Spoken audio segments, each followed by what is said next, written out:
Hi, Michael. Would you like to do a mic check? Testing, testing. Loud and clear, thanks. Thank you.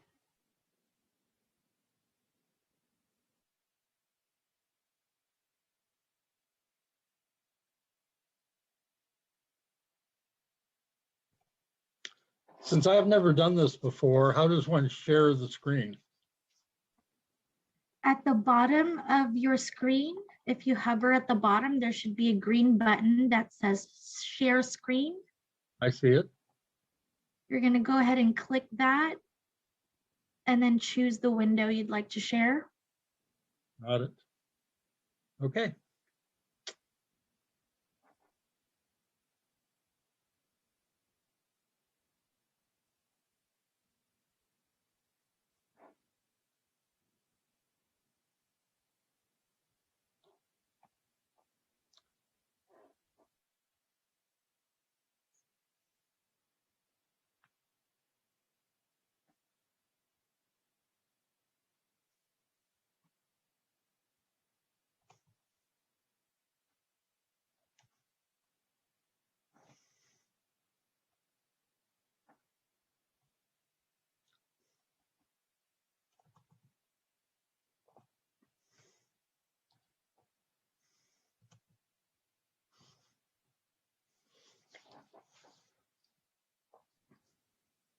Good afternoon, Anna. Would you like to do a mic check? Sure. Can you hear me? Loud and clear. Have a great meeting.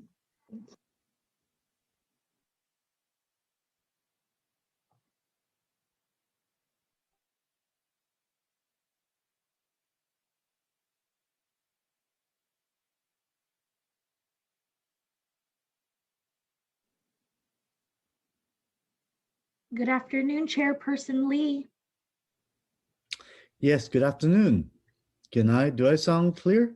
Loud and clear, sir. Great, thank you. Have a great meeting. Thanks.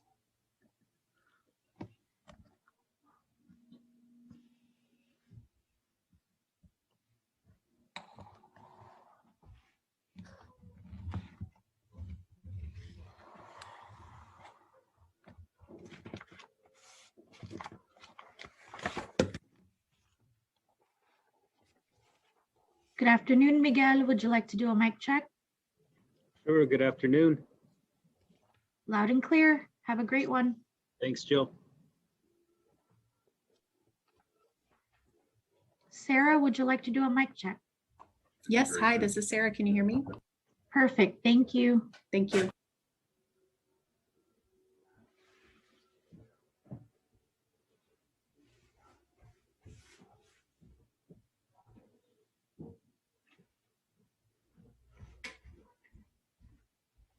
Good afternoon, Vice Chairperson Chavez.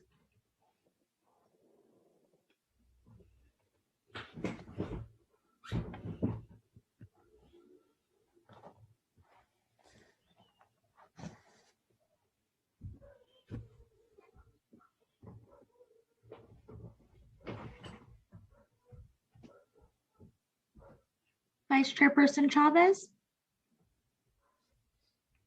Can hear them. Hi there, I'm ready when you are. Thank you. You're loud and clear.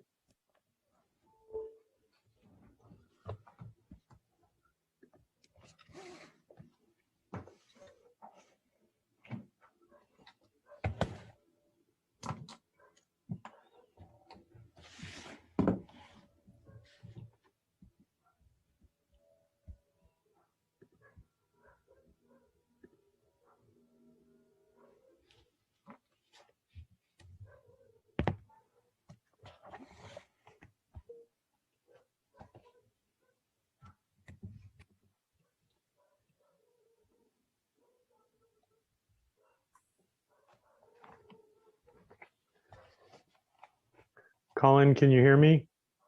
Yes, indeed. Thank you.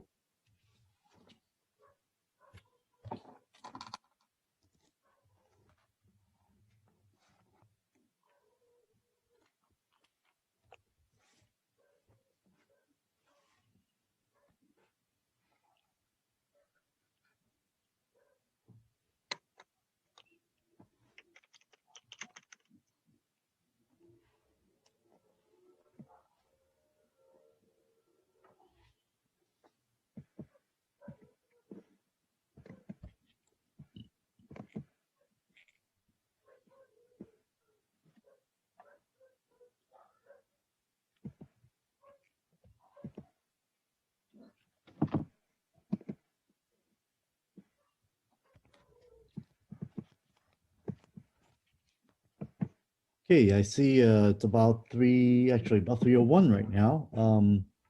Without further ado, I would like to go ahead and welcome everyone and call the Santa Clara County's Finance and Government Operations Committee, FGOC Committee to order. I am Supervisor Otto Lee. I'm the chair of this committee, along with my co-chair Supervisor Cindy Chavez. And I'll ask other members that our committee to introduce themselves, starting with our County Executive Office.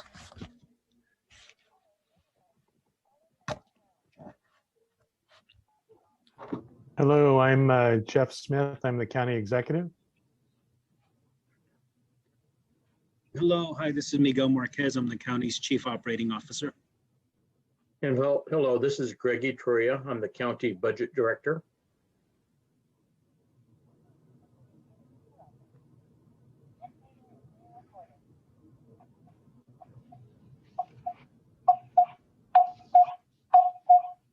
That's it for Okay. us. All right, thank you, Dr. Smith. And I'll go ahead and with both supervisors present, we do have a quorum. And this, of course, takes us to the first item on the agenda here, which is actually number 2, public comment. This item is reserved for persons desiring to address the committee on any matter that is not on this agenda. So the members of the public who would wish to address the committee on any item not listed should now request to speak. Individuals will be called to speak in turn. Each speaker is limited to normally 3 minutes if less than 5 people would like to speak. 2 minutes if there are like 6 to 14 people, and of course, based on the number of people, we might even go down to 1 minute. The law does not permit the committee any action or extended discussion on any item that's not on the agenda, except under very special circumstances. If committee action is requested, the committee will place the matter on the future agenda. Statements that require response may be deferred to staff to reply in writing. And clerk, would you please let us know how many speakers do we have for public comment today? There are currently no speakers in the queue. Oh, wow, great. Well, thank you, clerk. Then we can move forward to the next item, which is approval of the consent calendar and changes to the committee's agenda. For the items that are removed from the consent calendar will be considered at the end of the regular agenda for discussions. The committee may also add items on the regular agenda to the consent calendar. The notice to public is that there's no separate discussion of consent calendar items, and the recommended actions are voted on in one motion. If an item is approved on the consent vote, the specific action recommended by staff is adopted. Members of the public who wish to address the committee on consent calendar items should comment under this item, and each speaker is normally limited to 2 minutes. So first of all, Vice Chair Chavez, do you have any changes you would like to make to the consent calendar? Thank you. Just a couple of issues that I was interested in determining whether or not there was more information that we needed. And so I'm assuming that we would put item 7, the former San Jose City Hall, item 10, the procurement department purchase actions, and item 11, the contract list guidelines, would be additional areas that I think we could put on consent. Mhm. And then let me just see. There was one other item I was looking at. I think those would be my 3. Okay, so it's item number 7, number 10, and number 11 to be requested to move onto the consent calendar. And if that's your motion, I'll second it. Any discussion? All right, seeing none, I'll go and open up the public hearing. Anybody in the public would like to speak about that? There are currently no speakers in the queue. All right, good. Okay, so we have a motion and I'll second. If no further ado, let's have a voice vote. Vice Chairperson Chavez Yes. and Chairperson Lee. Yes. Thank you. Okay, the motion approved unanimously. And so those items are now moved to the consent calendar. So now let's move forward the adoption of the consent calendar. I entertain a motion. So we just did that, the consent Oh, I'm calendar? sorry, I thought we just voted on to move those items to consent. My bad. So That's okay. Oh, so we'll move, okay, and then we'll take a second action item for consent? exactly, that's right. Correct. All right. If we're doing that, then I might actually add one more item to consent. And let me just look again at my notes. And that is, if it's okay with you, I'd like to request that we hear the item, the fairgrounds, in March, and that the administration return with a transmittal that has the administration and FMC more aligned, and specific actionable recommendation on the FMC board membership is what I would like. I just want to give the staff more time to work that out with the FMC board before it came to us. Okay. That's fine. Let me see. The staff has any comment on that proposal?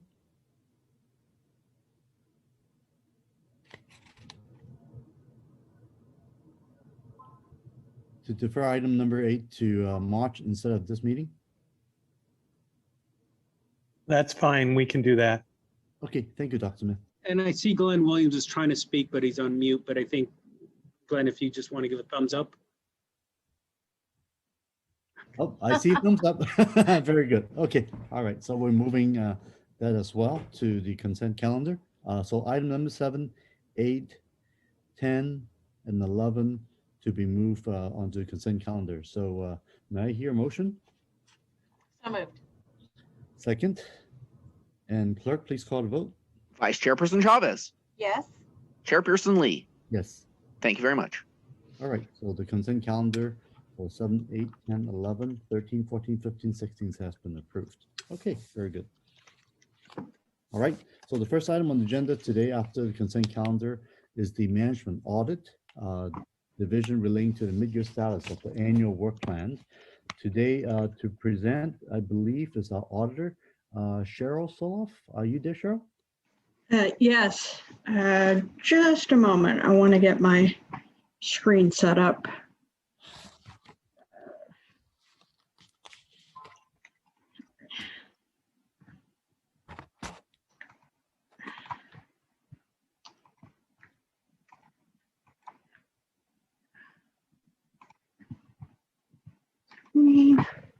Yeah, mid-year report.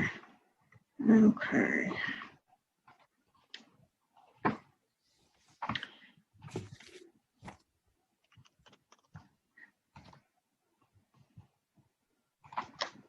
Are you seeing my screen? I don't see it yet. Okay. Hold on.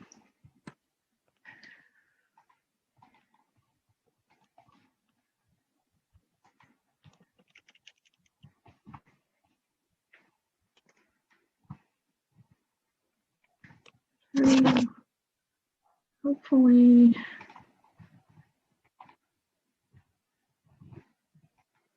Here we go. Yes, now I can see it. Sorry about that. I did test it out beforehand, but you know, best laid plans. No worries, So Cheryl. Go ahead, please. thank you. So each year we present a mid-year report as required under our contract, and it's just an overview of kind of where we are at the midpoint of the year, which is, you know, December 31st. So as of the end of December, we had expended approximately half of the audit hours that were allocated on the 2021 management audit work plan for the year. And all of these projects are commenced and underway. The Public Health Department audit will be released soon. We're just, it's completed. We're waiting on the response. And I did want to just say that I really appreciate the Public Health Department's assistance to us throughout this project. It's, they're obviously in the midst of a pandemic, and they, you would never know it from the way they helped us. So I just wanted to recognize that and to let you know that that's coming. The others are, well underway. We'll have Department of Tax and Collections and the Office of Public Defender we expect to release before the end of the fiscal year. VMC inpatient services will probably be in the late fall, knock on wood. And then Equal Opportunity Department audit will also be in the fall, but probably sooner in the fall. The status of budget analysis and finance committee work, we expended about 46% of our hours on these tasks at the midpoint of the year. This year is a little bit different because we're doing sort of 1.5 budget reviews. Because of the pandemic, the budget process is a little bit off cycle for the current budget review, but our new budget review will start in 10 weeks in the first week of May. And then as far as, so we're on track with that, in 10 weeks, we'll start the new one, and there's really no concerns that we have about meeting these timelines. The status of the special studies, a lot of these got started a little bit later because we were doing the budget review process earlier in the year that we normally would only have one budget review process, not two. So we've expended at mid-year about 20% of the study hours in the work plan. A lot of this is caught up now in January and this month. We've been, able to put in more time on these projects. The custody health staffing study, I think this is a rollover of some. This is just the balance of the hours. So some hours were expended in the previous year. So that one is, I'm hoping we'll have an internal draft in possibly as early as 2 weeks. And we're shooting to try to get it out, before budget. And then the county property study is also well underway, and we don't have any concerns about being able to meet that timeline and try to get that out this fiscal year as well. The debt management study, I suspect we will have some savings on those hours and be able to produce something, pretty quickly there as well. With regard to the general board and county executive referrals and the whistleblower and follow-up assignments, these are all dependent on referrals of some sort. And so at mid-year, we had expended about 22% of the hours for this. We didn't have whistleblower program referrals. Our only follow-up work has been on Los Altos Hills County Fire District, where we're producing a monthly report in conjunction with the fire district pertaining to audits, pertaining to the implementation of the audit recommendations. And then the referrals, these hours are for things like the quarry report that was issued earlier in the year. And then we have another unusual thing about the current year work plan is that there's about 3,000 hours on the work plan for referrals for COVID-related analysis. And we've spent pretty much none of it, a very small amount of it, However, we did have a recent referral, and we will, I expect we'll have the work plan, a preliminary work plan for that to issue to the board for review and consideration, with either possibly as early as tomorrow, but if not tomorrow, then by early next week. And so that's kind of where we are to date. If you had questions or comments.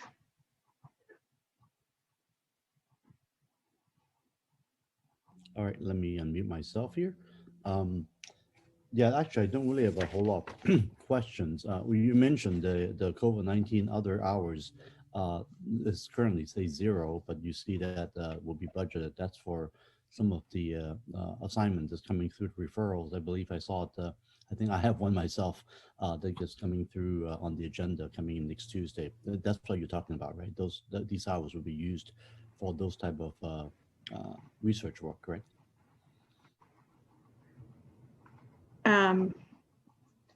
I'm sorry, I didn't hear the last thing that you said. Oh, sure. No, I'm just saying that you mentioned earlier in your comments saying that right now you haven't expended a lot of time on this as shown on your last slide, but that due to some of the referrals that's coming through to the board, including I think one I put one in along with Supervisor Chavez. That's exactly what those hours will be used for in the future. Correct? Yes. All right, yes. so I'm just confirming that. I understand that. I do have one comment I would like to confirm my understanding. Is that there are 2 audits that are not scheduled to be heard by FGOC, specifically, namely the mental health services and the in-home services, in-home support services, IHSS. And I would like to see if we could work with your team to get them scheduled onto the FGOC work plan, if that's okay. Yes, we can schedule those at your convenience. Great. Well, thank you very much. And that's all the questions I have. And how about Vice Chair Chavez? Do you have any questions? Yeah, thank you. I want to follow up on the last question that you just raised, and then on the behavioral health audit. And I'm very sorry, I was having a difficult time following this. The behavioral health audit, that was going to be coming. That was going to whom, Cheryl, and when?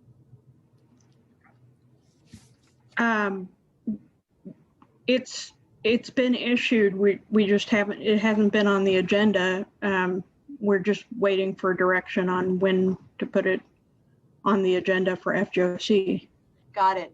So, Chairperson Lee, here's the opportunity, I think, that I'd really like us to explore, and that is whether or not we could hear the behavioral health audit with the full board and hear the AOT discussion at the same time.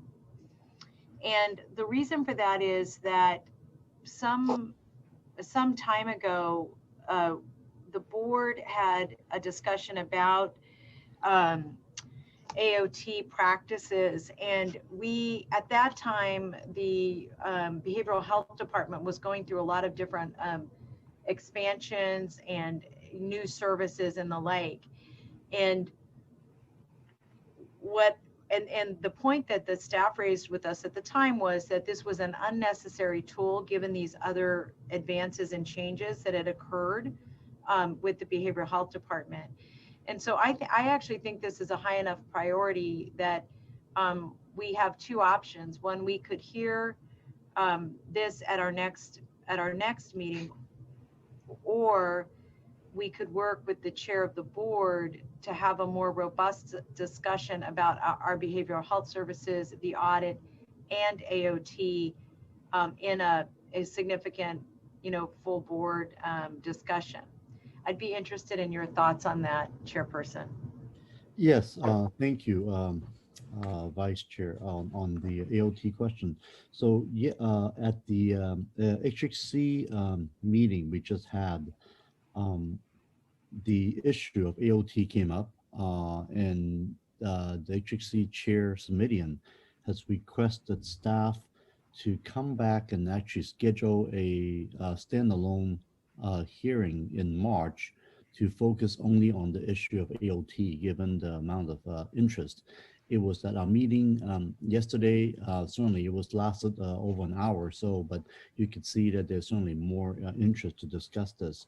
So Chair Simitian has requested the AOT to be agendized sometime in March separately in order to be discussed in a more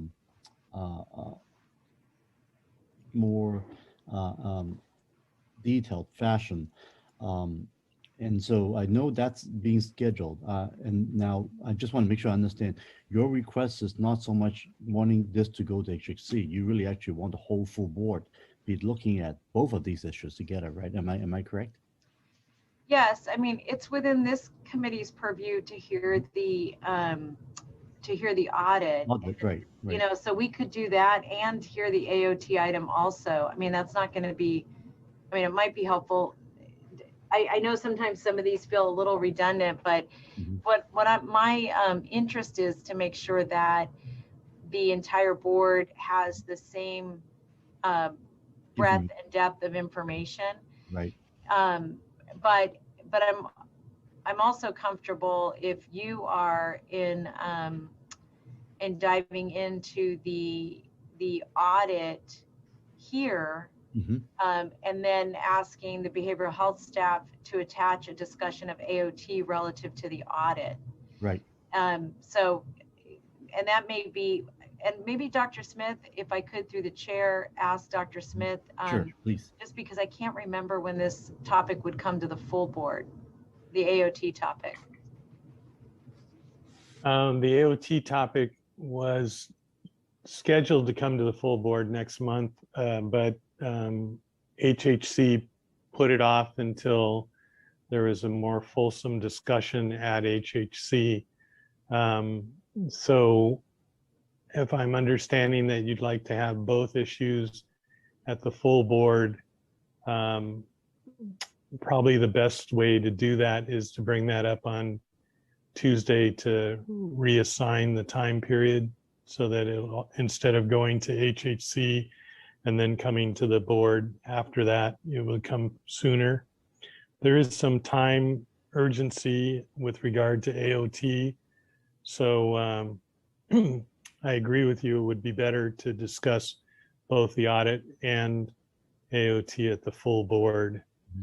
But administratively, we've been told to bring it to HHC. So it would have to be a decision from the full board on Tuesday to change that. That's helpful. I wasn't aware that that of those two discussions. I guess Dr. Smith and Cheryl, I'd be interested in your thoughts on this again through the chair. Is that what I haven't reviewed the audit yet. So what here? Let me just tell you the outcome I was trying to get to, and then maybe you can tell me if the recommendation I'm making is productive or not. My intention was to make sure that we'd taken a deep dive into the audit as a precursor to the discussion about this, in a precursor for the discussion about AOT. In addition, I know that, you know, there's much has changed. We have a new director of the department, and that there was a set of reports, and I can't remember when the last report was, with an update on the service provision. And what I was hoping was to be able to layer in the audit, the service provision, and then AOT and any other new tools that we may need to be able to consider again, in a way to take a more holistic look at the service provision that we have. And that really even includes the discussion of the additional psychiatric facility that's being built out at Valley Medical Center, and the implications of that relative to VAPS and other services. And what I was really trying to understand is, how are you all getting your arms around it, and how would you recommend the board put their arms around it? Are you asking me or the auditor? Well, I was asking, I didn't know what the audit, the framework of the audit was, but I'm interested, Dr. Smith, in your thoughts. And then Cheryl, I'm interested if you think the audit would help address some of the overall issues that I've raised. So Dr. Smith, do you mind if I start with you and then go to Cheryl? Sure. The way we've been discussing behavioral health changes that have been going on that you're referring to, as well as the question of AOT and the impact of the new facility, has been through the HHC subcommittee, and then as it filters from the subcommittee up to the board. The only thing that makes me wonder if that's the best way to proceed is the fact that we do have some time targets for an AOT decision by the board. If we wait for the normal process, it won't get to the full board for a while.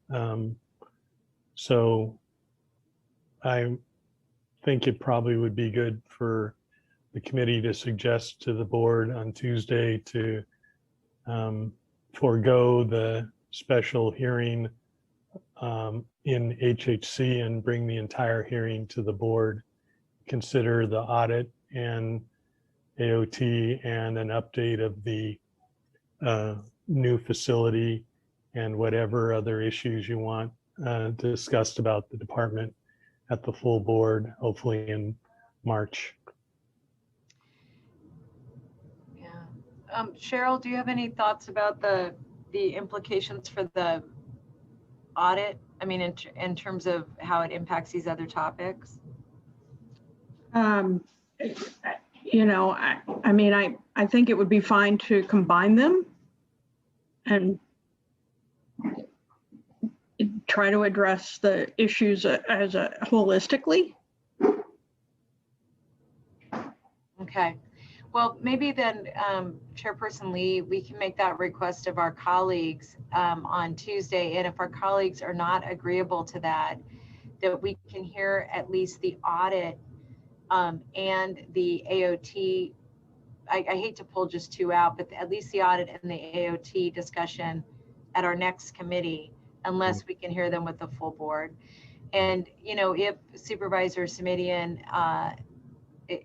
and you are interested in hearing it in committee and then at the full board, I think that's fine too. I do think that if the board doesn't have it might be worth even a retreat. It's just a big chunky issue. So that's helpful. So my request would be that we plan on bringing both the audit at our next meeting along with discussion of AOT, unless we're able to get a full board discussion both about the audit and about AOT. The one benefit to us, just Supervisor Lee, that you might consider is that sometimes these audits take a little deeper dive.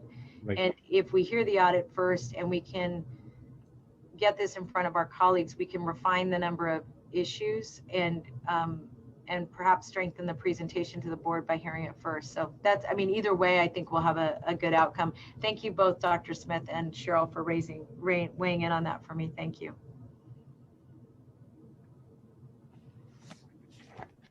Okay. All right. And so let's see, staff, do we need a motion on this?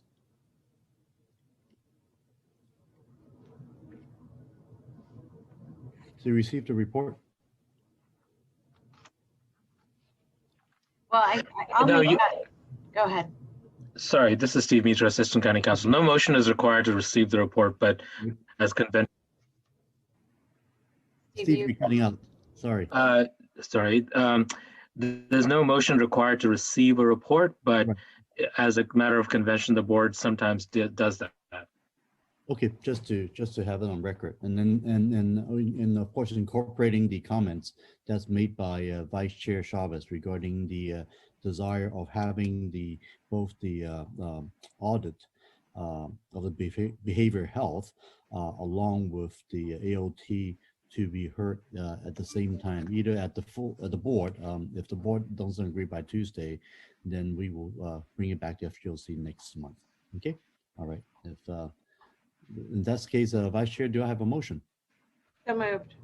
Okay, now second it, and please call the vote. Vice Chairperson Chavez, Yes. Chairperson Lee. Yes. Thank you. That passes. Okay, good. All right, that's clean. All right, now moving to item number 5, which is to consider recommendations relating to the management audit countywide risk assessment model and to forward to the Board of Supervisors for further consideration. Again, to present this item, I believe, Cheryl, is that yours again? Yes, thank you. Mhm. And are you able to see my screen? Yes, we can see it. Okay, great. Thanks. So this is a proposal. So each year we conduct a risk assessment countywide, and it's a contractual requirement. And the purpose of it essentially is to provide the board with a menu of options for selection of audit reports or studies that they may wish to have conducted in the coming year. And I don't know quite how long we've had this in place, but probably at least 20 years. We've based the risk assessment on budget units, or in some cases, departments within some of the larger budget units. And so in thinking about this, the budget units have gotten very large and very complex, and a lot of them have been, combined or separated over the years with others, which is fine, but it makes it more difficult to sort of present and track what we have audited and what hasn't been really looked at, as these things have sort of, because the bucket of the work is sort of captured inside of a budget unit, which isn't necessarily static. If you think about like the technology services and solutions, it was a data entry department, then it was an IT department that was very dispersed throughout the county, and since then it's all consolidated. So it's, even though it's all still in the same budget unit, it's really been 3 different things in the last, relative 20 years or so. So our thought was to sort of separate out the budget units into the cost centers, and then, that would create a lengthy list of cost centers, but where our proposal is to make this sort of more digestible than a hard copy document by putting it onto the management audit website, so that it could be more readily filtered by board aides or board members or members of the public. And then we also had some proposed updates to the risk criteria. So I just want to give you sort of an overview of kind of how it works now and what we would be proposing. Right now, the risks, are, as I said, kind of at the budget unit level. So what you get now in the risk assessment is kind of what's on your screen here, which is big whole budget units with an effort to assess the risk at the budget unit level. And I'm not picking on housing, by the way. If anyone thinks that it was just random. So our proposal would be to go from, say, this, where if you see budget unit 168, that's the whole thing, to this as presented on this slide, which is an excerpt of 168's various cost centers. And as you can see, within, say, this cost center or this budget unit, and this is just an excerpt of it. It's not the whole, all of the programs in there, but as you can see, some things within a budget unit are comparatively low risk and some things are higher risk comparatively. So this would be a way to sort of focus more on areas that, you know, where the board might have particular interest or prefer to have us focus efforts or not. We could certainly always approach the risk assessment from the budget unit perspective. And of course, we could do audits from a budget unit perspective, or we could take them at a smaller, you know, in chunks based on risk. The current risk assessment sort of establishes a criteria and scoring around 9 existing criteria. And these are the revenue generation level, expenditure levels, the growth rate over 3 years, and the expenditures, the net general fund cost, staffing change from prior year, contract services, basically just the cost of the contract services, the value of fixed assets that are under the department's authority or responsibility, the time that has elapsed since the last management audit, and sort of the criticality of operations, you know, what happens if there's a failure in this function. And the current risk assessment, which is pretty much monetarily established, and these amounts haven't been changed over the years, so increasingly things are falling into the high level risk simply because of the, you know, increase in costs, but under the current schedule. So anything above 50 million would be classified as high risk, and thus be eligible for audit every 6 years. And then the low risk areas are items that, you know, budget units or functions that are under 25 million that would only be looked at once every 12 years.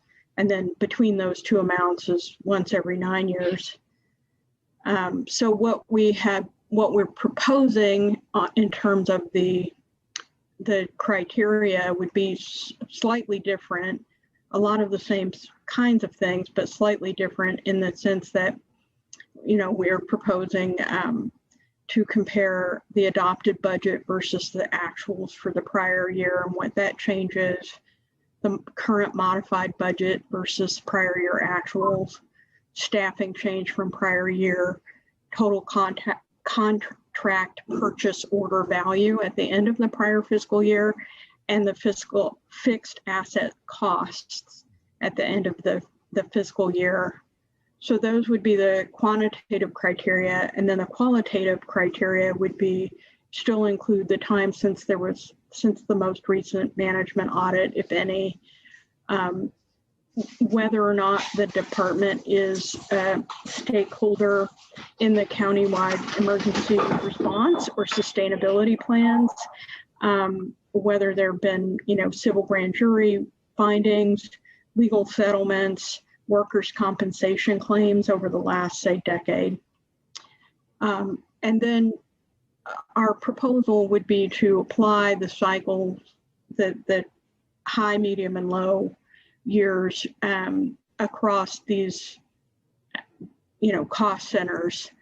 So it would still be high, medium, and low, still 6, 9, and 12, but it would be a little bit different than having just a dollar amount that sort of, it doesn't, you know, that over time everything just becomes high risk.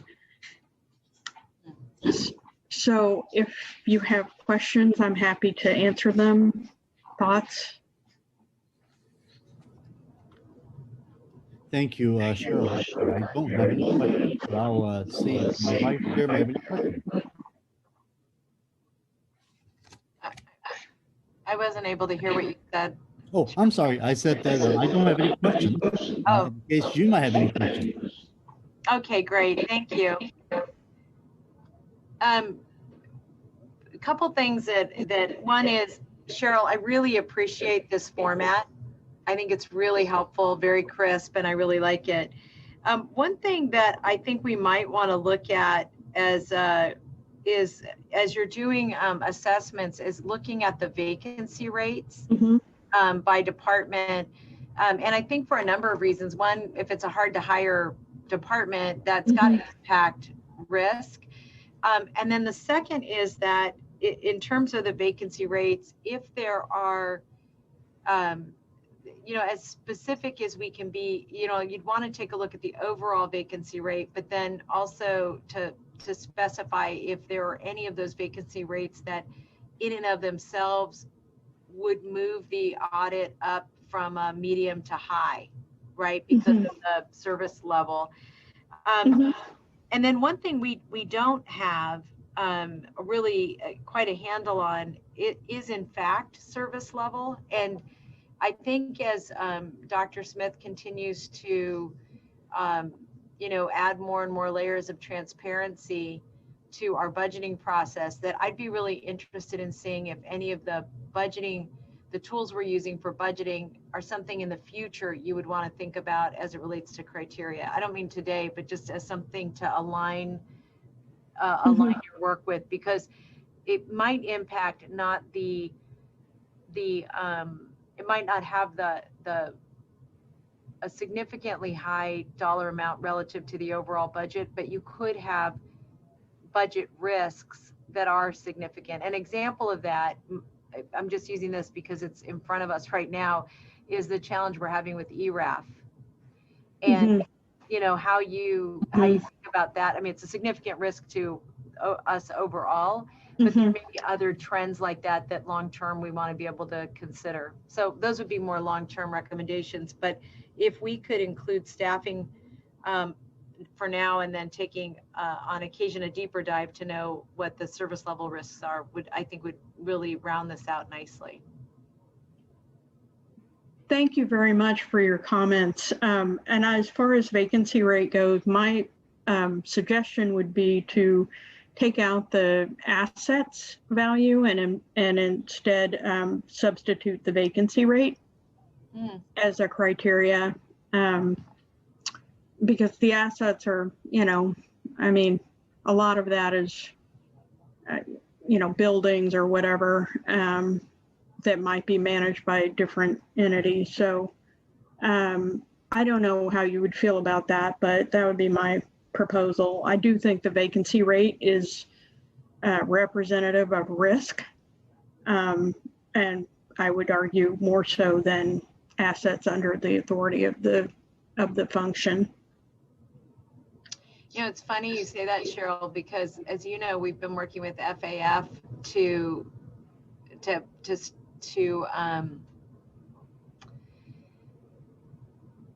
stabilize the use of assets.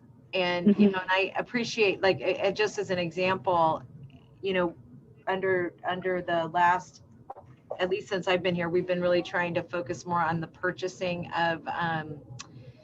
of properties, spending less resources on leases. I will say that I think over the next 5 years, particularly post-COVID, that we are going to have to look at asset risk differently than perhaps we did previously. So I would actually suggest leaving them both in. And what I would also suggest is you depending on the department you're examining, one or the other may be of much more import. I agree with you. It's just that it's hard to know countywide the implications of that. But I appreciate the points you're raising. Okay, well, we'll propose, we'll find a way to integrate the vacancy rate without taking anything else out. And I understand the concern about the properties. As you know, we have a property study going on, and I think that'll be very helpful just in, when it's completed. I think it'll provide the board and the administration and the public, a pretty clear view of all of the assets that the county's managing, and how those fit together or don't. So I completely understand what you're saying about that, and we'll work in a vacancy rate onto the proposal. Thank you.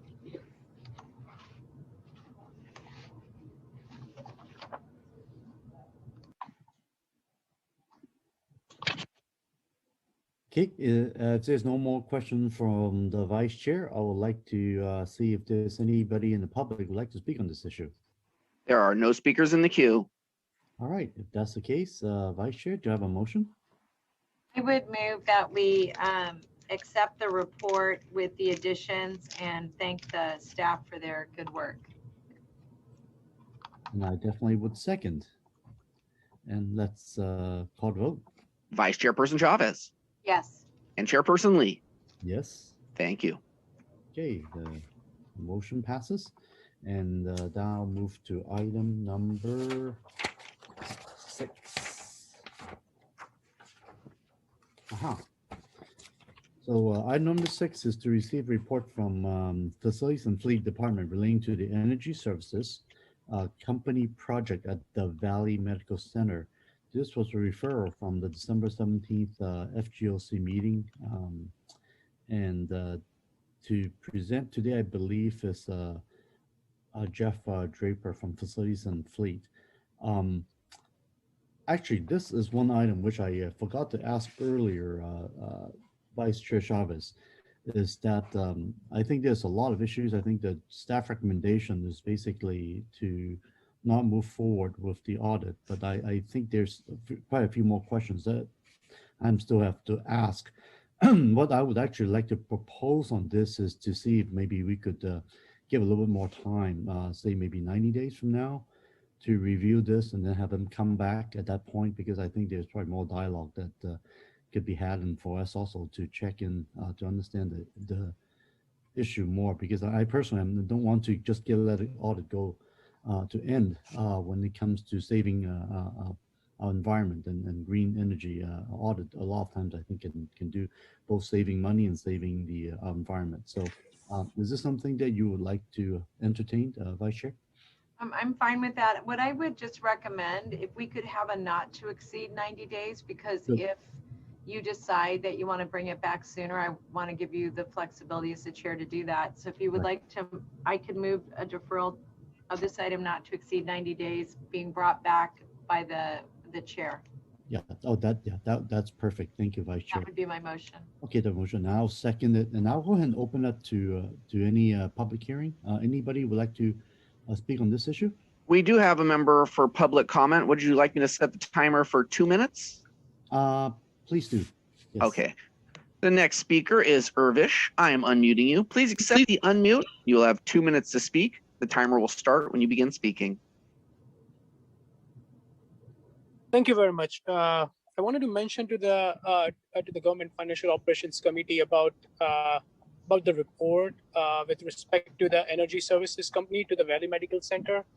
I think it is important to evaluate that, how the energy services are being utilized within the Valley, and also to get the report in terms of a County of Santa Clara's perspective, getting the quarterly report on a basis that that they provide, that what are the services, what are the utilities that are being exercised by the county, and what are the different bureaus within the county and the city that they have a stake with respect to the energy that is being utilized. That's how more separation and a more segregated chart views that is to be presented as a part of energy services that is being utilized by the Valley Medical Center, and as well as with respect to the alliance within the county.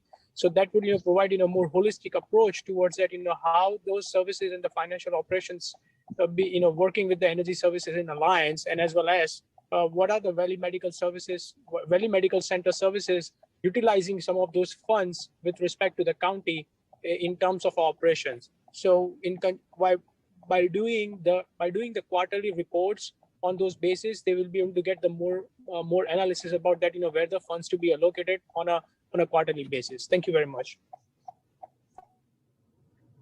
And that concludes our comments. Thank you. Now we have a motion and a second. Would you please call the vote? Vice Chairperson Chavez Yes. and Chairperson Lee. Yes. Thank you. Good. Item passes unanimously on item 6. So let's move to this item. I believe, let's see, both 7 is gone from consent. Number 8 is postponed to March. So now we are at item number 9. And item number 9 is to receive report from Finance Agency on the updated request for proposals for operational banking services, which is referred from October 20th Board of Supervisors meeting. Okay, and today our Finance Agency will have an updated request for proposals on this issue. I believe who from the Finance Agency will be presenting? Margaret Alaya is doing the presentation. Great. All right. Thank you, Ms. Alaya. You ready to go? Yes, thank you. Good afternoon. Thank you. And I am here today with Annie Tom, who is our acting assistant controller treasurer. I wanted to let you know that we have spent a fair amount of time going over the requirements for the operational banking services. We did hear you, and we have gone back and done some deep diving. We've looked at various RFPs that are currently in the market or recently got approved from their solicitation processes to see what additional changes we can add to it. We've also looked at, we've had conversations with other county departments, other department users and schools and special districts as well. We've expanded the RFP to include the COVID-19 impacted operational efficiencies, because we know that the technology that we had to bring online for most of us, particularly in the areas of those who are unbanked or just difficulty in doing banking services for county departments, we want to know a lot more about those and how we can improve our services for the county.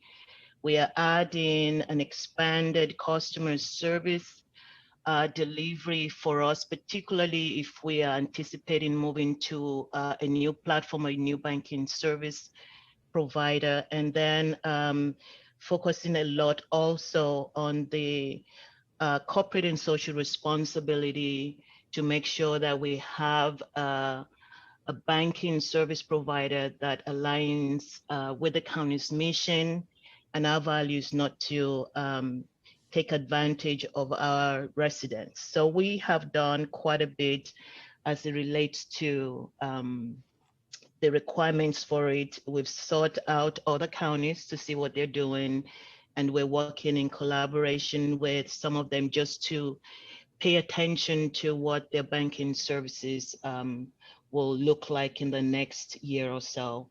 So we do have those expansion and also the additions that we have provided in the RFP that we're hoping we will be able to get out into the market in the very near future. I also have provided for you the timeline for us to make sure that we have a new service provider very close, or at least before the current contract with Wells Fargo expires. And that's all I have for you. I'm happy to take any questions you have for us. Thank you, Margaret. So based on this timeline, the anticipated date for the RFP issuance would be on the 22nd. Are we pretty much on track on that? If we receive your approval today, we will be, and that gives us a few days to make any corrections to what we have now. We should be able to at least sometime next week. Great. And what is actually the deadline that this has to be done in order to finalize our date with Wells Fargo? So we do have a timeline for the events that will happen, where we usually get caught up is when it gets to the negotiation. So everything before the announcement of a possible vendor comes in, there are times that we can define. The negotiation gets a little bit tricky. Right. We do have some very specific policies within terms and conditions that we will need to negotiate with the vendors to make sure that they can comply with them. So if we can at least have the agreement no later or close to like August, it gives us some time to approve the contract, but we will possibly need to extend that contract, the current contract we have, to allow us time to bring in a new vendor if that's the case. Okay, great. All right, good.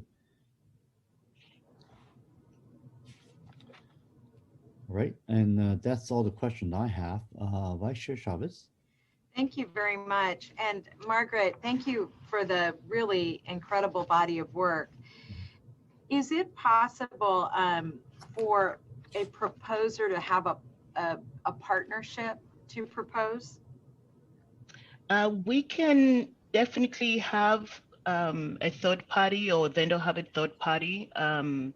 It is possible, but I will defer some of that discussions to the type of service they're providing, because there may be service we already have, or if it's an enhancement they're bringing on, that's possible on occasions.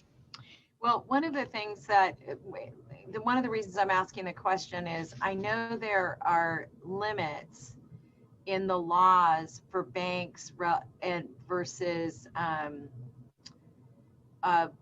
you know, different types of banking, I'm sorry, and what I'm wondering is it possible for financial partners to propose collectively on this?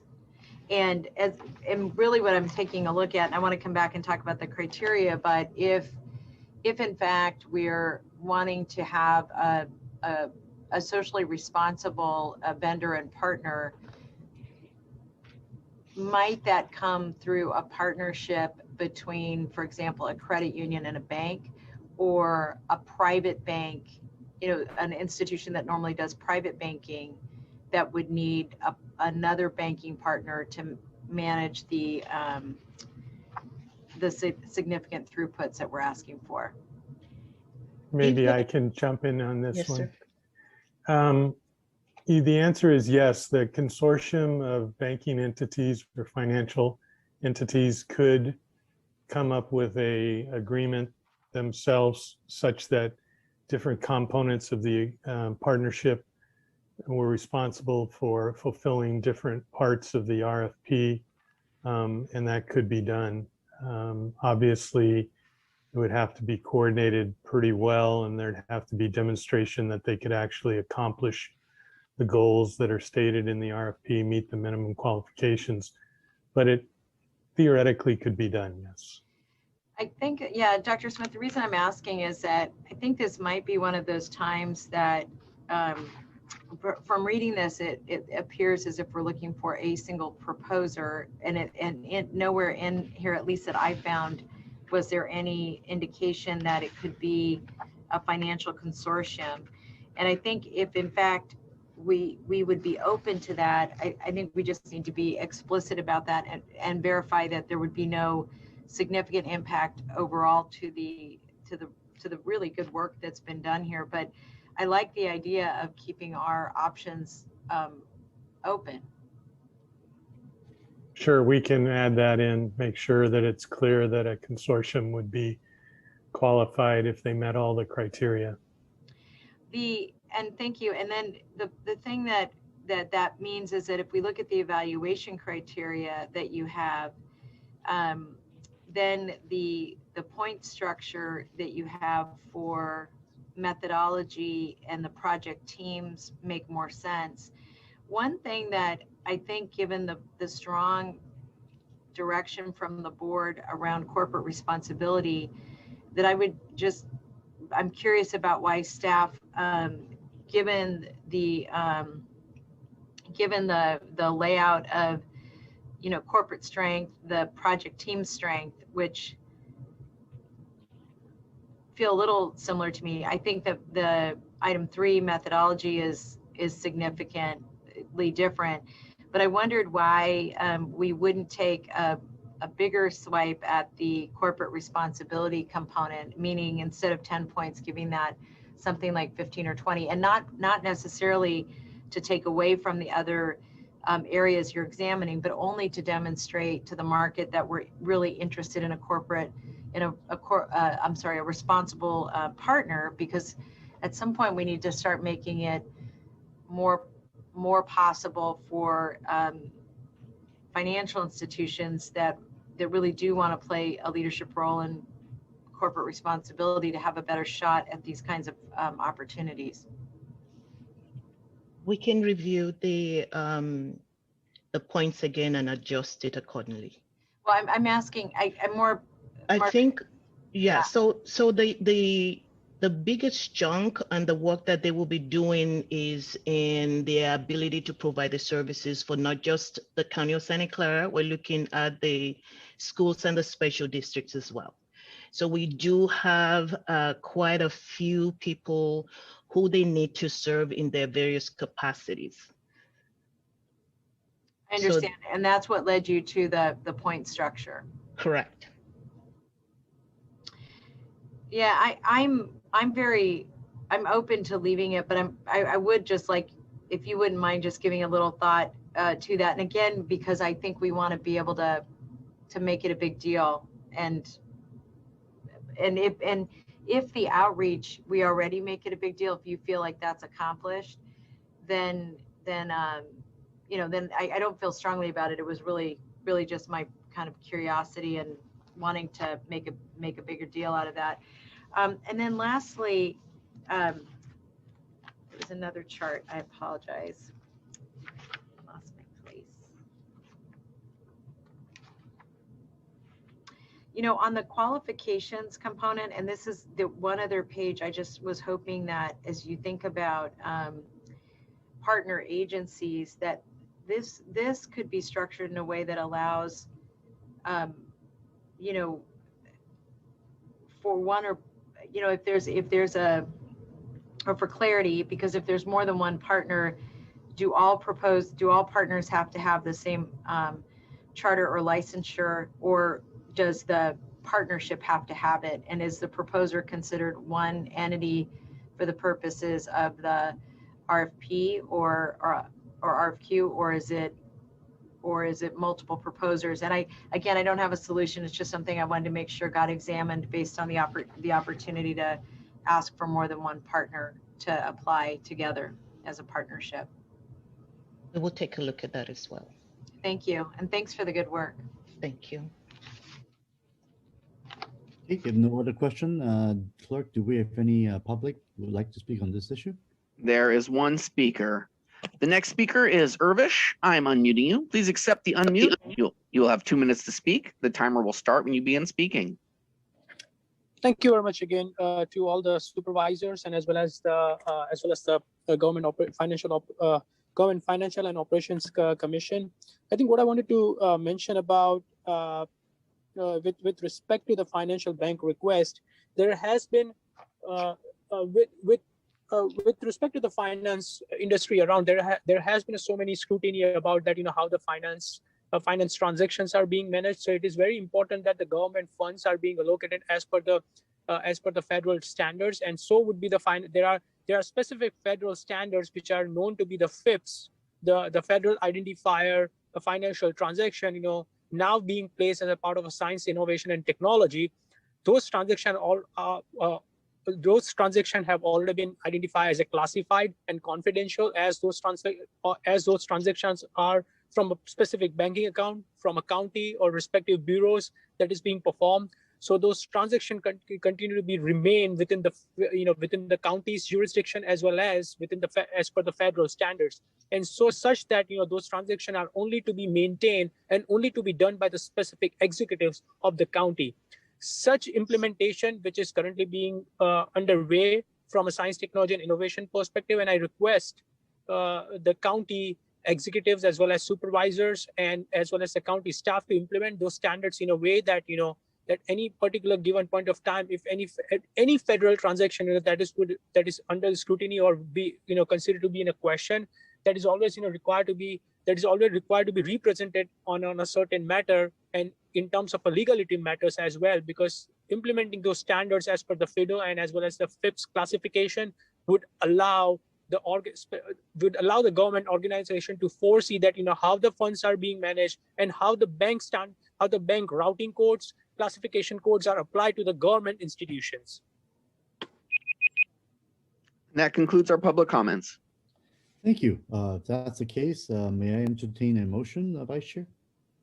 Yes, I would move approval with the inclusion of allowing for financial consortiums to apply and for the staff to review the document that makes sure it both allows that and that they look at the list of accreditations as well as the point schedule just as a review to ensure that it aligns with the overall goals as set forth by the board earlier. And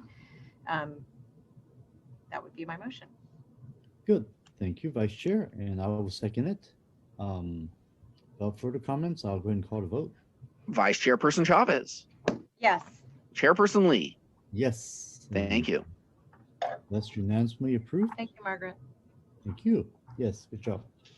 And this reminds me of the commercial or the slogan that says, "When bank competes, you win." So hopefully the county will win at the end of the day on this issue. All right. All right. Now moving forward to, I think it's item, am I correct? Item 12? Yes. Yes, which is the receiving a report from the Office of County Executive relating to the use of principles of equity in the request for proposals and on contracting processes. Okay. Great. Good afternoon, members of the board. Gene Clark, Chief Procurement Officer. Can you hear me okay? Good afternoon, Gene. Thank you. All right. You Great. hear me clear. Yes. Perfect. Well, we're really excited about this opportunity here. Put some good work behind the scenes on it. And we want to move forward with improving our equity in contracting processes and RFPs. So I'm going to talk about that a little bit here. On August 25th, the board adopted a resolution to make sure we have equity in our policy areas for budget decisions. And that really helped put this effort in focus. Why are we recommending it? To apply principles of equity to the contracting process. Establishing a good baseline is going to be awesome to get that framework to identify underutilized vendors. It'll identify gaps where we hope we can figure out some availability for using our vendors out there who may normally not have had the visibility and the opportunity. Further advances the commitment on the board's goals to ensure fairness and equity in these areas. What types of contracts will be studied? We're going to look at professional services. Those examples include some of the CBO community. Non-professional services, those are examples such as landscape security. We'll be looking at those areas. Goods related services, goods and equipment, construction, and FTA for non-federal funded. So a good all-encompassing area here to look at this portfolio. And it's going to be just great to have this kind of data. What vendor communities will be studied? We're going to look at minority-owned, women-owned, LGBT, the disabled veterans groups, the collective diverse business enterprises, and then, whatever else we find, quite honestly, when we go out and do this effort, we could find other areas of opportunities that we're going to be very open to and want to have a very inclusionary process. What are the deliverables of the disparity study? We're going to look at availability analysis to see what vendors are out there and qualified and how are they qualified. The percentage of dollars is something we want to take a look at. So again, we can target some of the areas that offer them the opportunity to get work that aren't the massive companies, but yet the ones that really want an opportunity in our local area. Conditions in the local marketplace is something we will absolutely focus on. Contracting policies and business assistance programs. that we have in place that'll allow us to look at those, and measures for consideration to implement in those initiatives will be an outcome. How will the public be involved? We have some really good areas here. We have focus groups, public hearings, telephone surveys, online surveys, and of course some interviews. So casting a good net around this opportunity. What will the county do with the information from the study? Used to inform changes to our contracting policies and processes. We're going to establish in the future some aspirational goals around diversity categories. Those goals would be good to start tracking. Expand solicitation and procurement training through our outreach, because one of the advantages there, we're going to know a lot more who these providers are, these service providers and providers of goods and services. So the outreach will be much more effective and focused. Establish diverse business enterprise certification program is something we want to look at once we get the infrastructure in place. There's good criteria out there that's objective, credible. And then, a dashboard. Wouldn't that be awesome to be able to identify credible contracting activities and really objectively look at what we're doing. Will the results be made public? Absolutely. A full report on the findings and program recommendations will be provided to the board in an agendized report. Why a competitive process? There's a good number of firms out there who can provide this work with policy analysis, data science, public communications areas, offers the county the ability to secure the best value for this work. And it just reaffirms our commitment to full, transparent, objective contracting practices by, walking the talk here, if you will, about how to select this, these studies and the potential vendors. When will it be completed? That's a great question. It's going to take us, we're going to shoot for March, which is the next slide. It's going to take us 6 to 7 months to get the RFP done. And from there, we're just going to have to roll up the sleeves and do this study. So I would say 6 months up to a year to get the study done through the focus groups, through the interviews, the outreach, and do a real comprehensive job at it, so that, the big takeaways, you want data credibility, and then you want the outreach behind it that really backs up and solidifies opportunities that are less advantaged, businesses have had over the years. So how often are these done? We see in our research out there with other counties every 5 to 7 years. Honestly, this is going to be the first, which is so exciting, comprehensive disparity study we've done. And with the thoroughness of it, we think that would last a good 5 years. But just getting that off the track, on the ground and moving ahead. What resources are we going to need? We're taking a good look at that. We're going to need some technology to support this program. We're looking at obviously funding and education units, and we may have to look at some staffing augmentation, because there's so many ways that this can go that are productive that we want to make sure we're fully staffed for it. We do have funding for this through the OCCM, the Office of Countywide Contract Management. So that is good. We're set there. And I think we've got a good handle on our resources. Next steps, administration targeting the meeting on March 9 to seek approval to conduct the study. We just want to go to the FGOC first, get your input.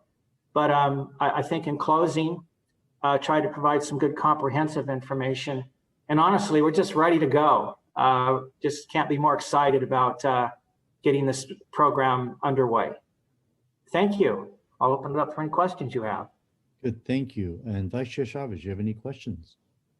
Well, I just wanted to, Jean, thank you for the report, and you and your staff for the enthusiasm.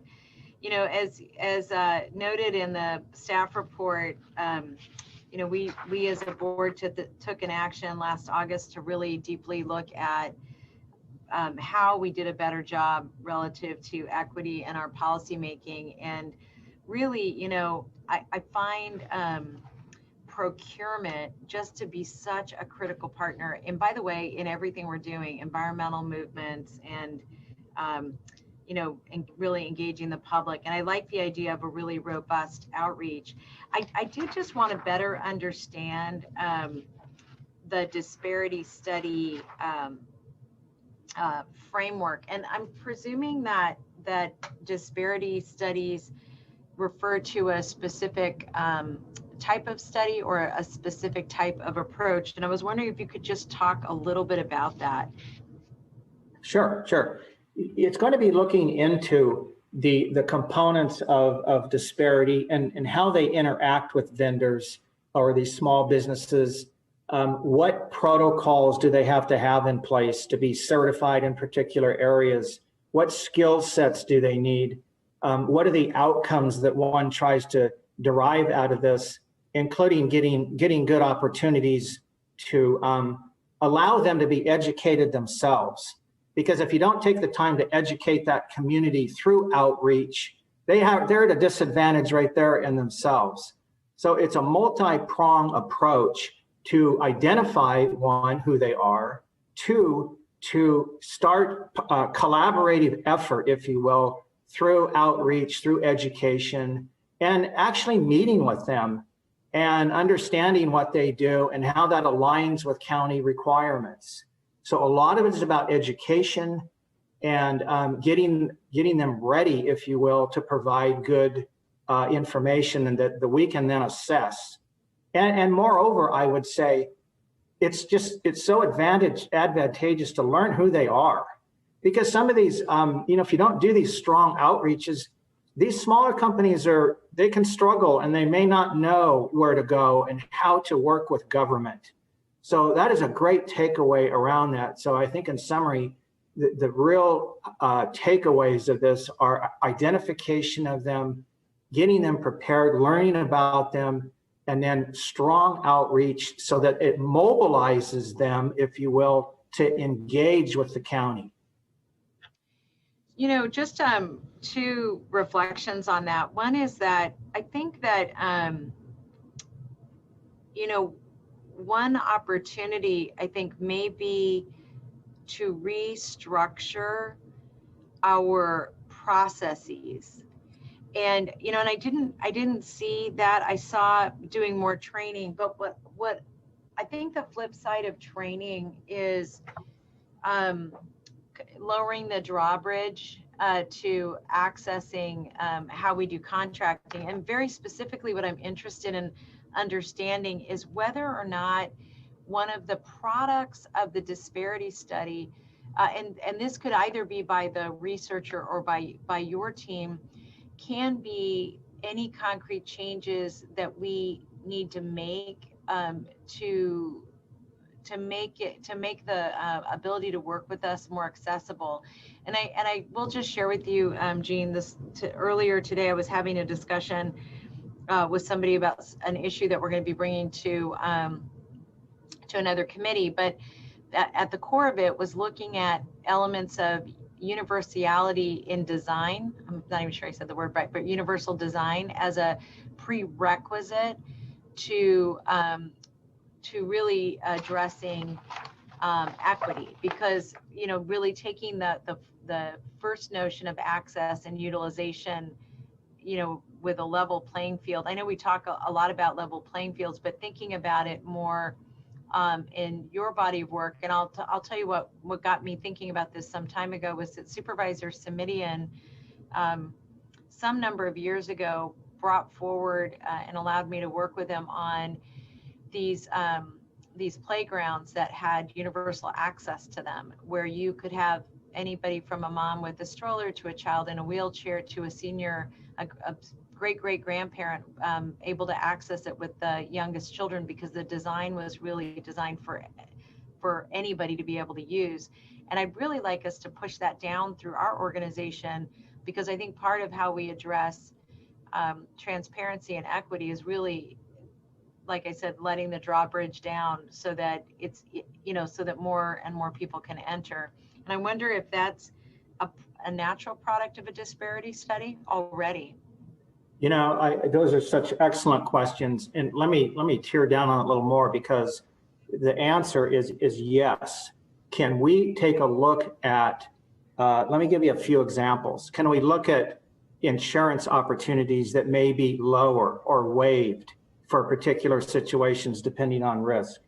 Can we simplify some of the registration processes for some of the lower, less complex opportunities? Can we look at templates that are more short form oriented? Absolutely, we can take a look at these things. And quite honestly, when we work on those collectively, we know how to mitigate risk. We can still put boundaries in there, but we can improve the workflow, we can simplify, and we can reduce cycle times. Another opportunity that I've talked to Margaret about, which was a great conversation, smaller businesses need paid sooner. Why can't we set up a model there for quicker payment? Cash flow is so important. So there's like 5 or 6 right there, Supervisor, that we will be taking a hard look at and recommending, putting them forward, obviously working with our partners here to make sure we're doing the right things. But those are several areas that I think if we circle the wagon, if you will, on a multi-prong approach, both in education, but also coming to the table and saying, look, we want to partner with you. And we're going to ask them, how will it make it easier for you? They may say this, this registration process is just daunting. Well, can we do an outreach on that? Or can we simplify that? So I think it's an excellent way to just open that door more, if you will, let them meet us, talk to us, and then let's get some wins. Let's get some quick wins too. There's firms out there that this county can do business with. So it's education, awareness, and getting their confidence up, combined with our ability to simplify and make it more approachable. That's wonderful. And what I would say, I think that my hope is that as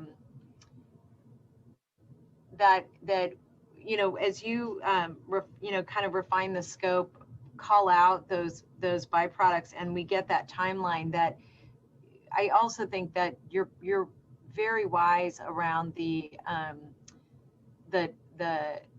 time and the time cycles for these smaller businesses relative to these larger businesses. And I'm really excited to hear that you're incorporating. And it really is the essence of equity to in my mind, equity equals access for all. And so I'm really excited about this body of work, and I'll look forward to, well, I guess this will come to the, will this come to the board, or is it a small enough contract it doesn't need to? Well, we were considering taking it to the board for March 9, but if the FGOC is comfortable upon this approval, I can assure you we'll be happy to move forward quickly. Yeah, I would just say I think my colleagues will be excited to hear about this, Jean. So I don't want to take that from them. So I would bring it to the board, just because I also think that it's building off of an action that the board took already. And one of the things that I've been really excited about is helping to transform these concepts around equity and engagement into practice, so that we all get used to seeing what that looks like. So thank you for that. Absolutely. And thank you. I will prepare probably another slide too, just to illustrate what we will be more mindful of when we approach it for working with these partners. So thank you as well, Supervisor. Very helpful. Thank you. Thank you, Chairperson. Thank you, Vice Chair Chavez. And Jean, good report. And I am extremely excited about this project moving forward as well. I'm really glad to hear that staff is as well. I really do hope that by this study, we will be able to do multiple things, one of which I think is to highlight the inequity on the contracting process as a whole, and make especially in light of the fact that there's these Prop 209 restrictions that we've had for the last 2 decades. And I think it's certainly fine for us to do outreach. And I certainly do think that the lowering of the barrier and red tape to help these minority businesses and small businesses to submit bids would enlarge our base of procurement vendors, and probably get better pricing and also better quality of work at the end of the day too, now that we're more people bidding for these jobs. So I Yes. really I'm excited about this because it basically is to improve the quality of work that we receive at a better pricing and of course a broader base of our community. That's a great comment too, because some of these local service providers and providers of goods and services are so committed. Even more so sometimes when they're smaller, they've just got such heart. Exactly. It really becomes a win-win. Right, exactly. So I'm really excited about that. And then the data tracking, of course, you really don't know what's going on until you track the data. So I'm so glad that this is happening. So I just want to say, really thank you for this. I'm really looking forward to you coming back with these report. In the meantime, I'll go ahead and open up the public hearing. Is anybody in the public would like to speak? Yes, we do have one speaker. The next speaker is Irvish. I'm unmuting you. Please accept the unmute. You'll have 2 minutes to speak. The timer will start when you begin speaking. Thank you very much. I wanted to mention about the Finance and Government Operations Committee, as well as your respective chair, vice chair, and the supervisors with regards to the proposed equity in request of proposal. When there are any financial transactions and operations are involved, it is very important that the county, with respect to the investment that is being done, within the county's jurisdiction, those investments are also, being fruitful to the county. It is important that, the spendings and as well as the spendings and investment they are being managed in proportional, so that any spendings, that is being done, that is, required to be converted into the investment, so that over the course of the years, the investment, provide the right set of a return as a part of a capital investment to the county. Also, it is important that, the rule of a finance is that the funds, that is being received, by the federal government, that is to be utilized towards the federal government grants, as well as the funding, that is being provided and allocated for the specific purposes, and as well as, the county which is benefiting from the county which is benefiting from the finances that they receive from the taxation, the tax money that is being paid by the citizens, as well as converting those tax monies to provide the help to the citizens, and as well as maintaining the capital in a way that the county becomes benefit from the finances that they have and that they maintain, increasing the finances through the measures, different taxes, different proposals. That is there are different various approaches that can be implemented in order to maintain the right set of a standard for the finances, and as well as the operations for the different bureaus that is a part of a county's jurisdiction, as well as a different agency that is being managed and handled by the county. Also, it is equally important to evaluate that what are the funds, what are the different RFP funds, what are the different 20. That concludes our comments. Thank you. I'll go ahead and close the public hearing. And Vice Chair, may I entertain a motion? So I'd move approval to have this come to the board on March the 9th. And that would be my motion, and thank the staff for the work. Thank you. And I will second. And I'll go ahead and call for the vote. Vice Chairperson Chavez. Yes. And Chairperson Lee. Yes. Thank you. Okay, approved unanimously. And that comes to the end of our calendar. Do you have anybody have any final comments, Vice Chair or staff? Okay, seeing none, I'll go ahead and announce the adjournment to the next regular meeting on Thursday, March 11 at 2 p.m. On my notes, it says it's going to be at the Board of Supervisor chambers, which I don't believe would be likely given where we're going. But no, just ask Dr. Smith. He'll say no. Virtual teleconference and through Zoom. Thank you. And no. Thank you. Meeting adjourned. Thank you. Thanks, Chairperson. Thanks.